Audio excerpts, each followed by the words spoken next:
उनकी कमेटी में रोज जूत बाज रहा है। रणदीप सिंह कह रहा है कि ये हुड्डा जी लड़ ले, हुड्डा जी कह रहे कि फलाना राम लड़नी। दिक्कत इन सारे देश की टिकट बांटने में नहीं आई, उससे कई गुना ज़्यादा दिक्कत इनको हरियाणा में कैंडिडेट खोजने में। खुद ही कह रहे कि कार्यकर्ता तो आया है जो चुनाव लड़ने के लिए जिसने आवेदन दिया है वो आया नहीं है, उसको भी तैयार किया गया। कांग्रेस निर्णय ले नहीं सकती, कांग्रेस के लोग भाग रहे हैं। वो किसी गांव में नजर आए क्या आज तक?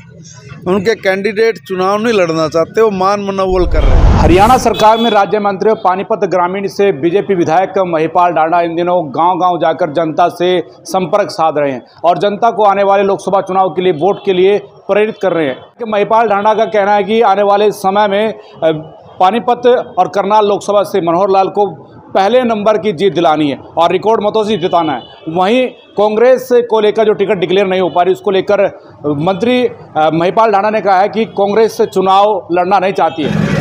हम लोग गांव टू गांव भारतीय जनता पार्टी की जीत सुनिश्चित हो और बड़े मार्जिन से हम लोग यहां से ये सीट निकाल लें, उसके लिए हमारा एक जनसंपर्क अभियान भी है। हमारे कार्यकर्ता पन्ना प्रमुख तक के कार्यकर्ताओं के साथ बैठ के अपनी रणनीति बना रहे हैं।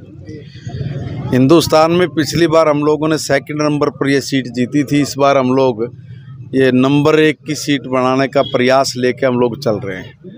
हमारे कैंडिडेट आदरणीय मनोहर लाल जी, सबको पता है कि कितने ईमानदार व्यक्ति हैं।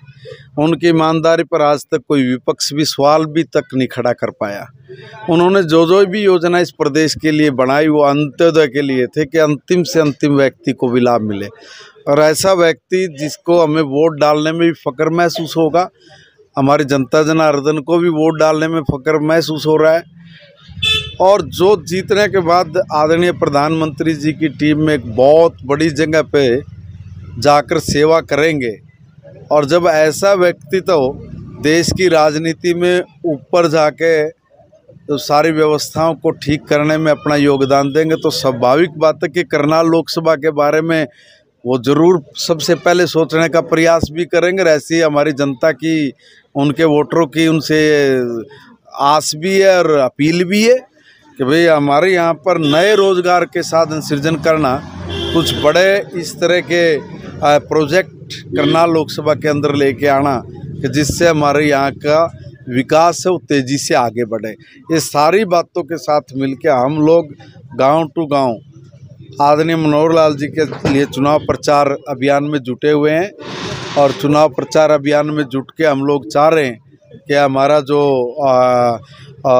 कार्यकर्ता हैं और हमारी जो जनता जनार्दन है वो हिंदुस्तान में नंबर 1 की सीट बना के हम लोग हिंदुस्तान की पार्लियामेंट में आदरणीय मनोहर लाल जी को भेजें। सर, एक तरफ बीजेपी ने 10 की 10 लोकसभा सीटों पर अपने कैंडिडेट घोषणा कर दिया, तो कांग्रेस अभी तक निर्णय नहीं ले पा रही। कांग्रेस निर्णय ले नहीं सकती, कांग्रेस के लोग भाग रहे हैं। वो किसी गांव में नजर आए क्या आज तक? उनके कैंडिडेट चुनाव नहीं लड़ना चाहते, वो मान मनोबल कर रहे थे कि कोई लोग मान जाएं, कुछ कार्यकर्ता उनके मान जाएं। मुझे लगा कि दाएं बाएं से पकड़ कर प्रेशर वगैरह डाल के उनको मना रहे कि भाई तुम लोग चुनाव लड़ लो, तो शायद लड़ने के लिए कुछ लोग तैयार हो गए हैं। उनकी कमेटी में रोज जूत बाज रहा है। रणदीप सिंह कह रहा है कि ये हुड्डा जी लड़ ले, हुड्डा जी कह रहे कि फलाना राम लड़ ले। तो इनके सारे बड़े नेता परेशान हैं। जितनी दिक्कत इन सारे देश की टिकट बांटने में नहीं आई, उससे कई गुना ज़्यादा दिक्कत इनको हरियाणा में कैंडिडेट खोजने में आ रही है। लोग तैयार बैठे, कोई आ जाओ। मोदी जी के 400 पार के आह्वान पर लोग अपने फूल चढ़ाने वाले हैं।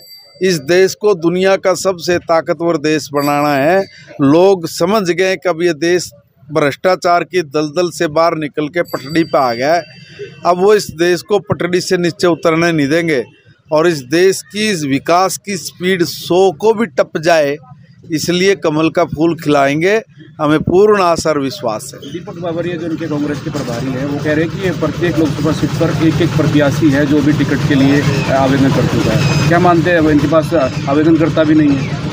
मुझे नहीं लगता है। वो खुद ही कह रहे हैं कि कार्यकर्ता तो आया है जो चुनाव लड़ने के लिए जिसने आवेदन दिया है वो आया नहीं है, उसको भी तैयार किया गया है। कांग्रेस चुनाव से भाग रही है। इनके पास ना नेता है, ना नीति है, और नीयत में भी खोट है। फिलहाल देखना यह होगा कि लोकसभा चुनाव को लेकर जनता का क्या रुख रहता है।